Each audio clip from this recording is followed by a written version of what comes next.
Nous venons à l'instant, accompagnés de Madame le ministre de l'Action humanitaire et de la réconciliation nationale, de rendre un hommage au nom du président de la République et en celui du gouvernement aux victimes des conflits en République centrafricaine.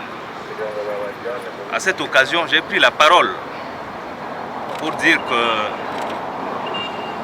nous avons consacré aujourd'hui cette journée pour nous souvenir de nos victimes, rendre hommage aux différentes victimes des crises qu'a connues le pays. Mais que faisons-nous depuis?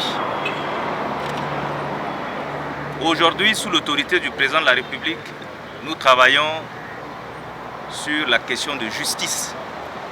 Nous travaillons sur la question de la réparation des préjudices subis par les parents des victimes. C'est vrai, notre pays a connu des moments très douloureux.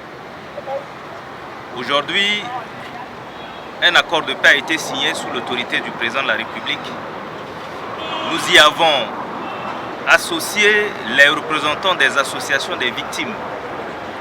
Tout le travail qui se fait en ce moment est connu des différentes associations des victimes. Mais le mot d'ordre aujourd'hui est celui que vous connaissez. C'est plus jamais ça. Nous devons aujourd'hui reconstruire la République centrafricaine, créer les conditions pour qu'il n'y ait plus d'actes de violence qui endeuillent les familles. Nous devons rendre justice aux victimes. Et comme je viens de le dire dans ce cadre, nos juridictions nationales sont à pied d'œuvre. La Cour pénale spéciale aujourd'hui est à pied d'œuvre. Elle a fini toutes les phases d'enquête. Je pense que très bientôt, elle va commencer à statuer sur les dossiers des nombreux crimes et autres infractions à la loi commis dans ce pays. Je vous informe que la Cour pénale spéciale va s'occuper du dossier de Kundili et de Lemuna.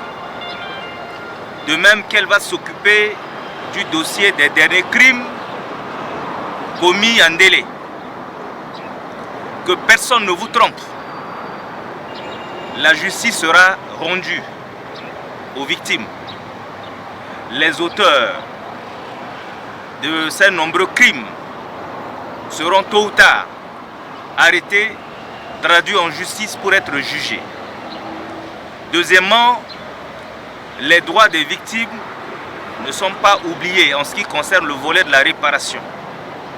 C'est pour ça que, comme vous venez de le dire, le gouvernement, sous l'autorité du président de la République, a fait adopter la loi concernant la commission Vérité, Justice, Réparation et Réconciliation. Dans les jours à venir, la commission inclusive va déposer son rapport et la commission pourra donc commencer à examiner les affaires qui relèvent de sa compétence. Et on créera les conditions de mettre en place le fonds de réparation. Donc voilà le message que, au nom du président de la République et du gouvernement, je tiens à vous adresser aujourd'hui. Il faut faire confiance au gouvernement. Nous travaillons pour que les droits des victimes soient pris en charge. De même que nous ferons en sorte que les auteurs des crimes soient poursuivis en justice. Mais voyez-vous le paradoxe dans ce pays? Vous avez des associations des droits de l'homme qui paradent avec certains responsables des crimes commis dans ce pays. Dans quel pays avez-vous vu cela? C'est des véritables paradoxes. Mais en tout état de cause, nous ne laisserons rien.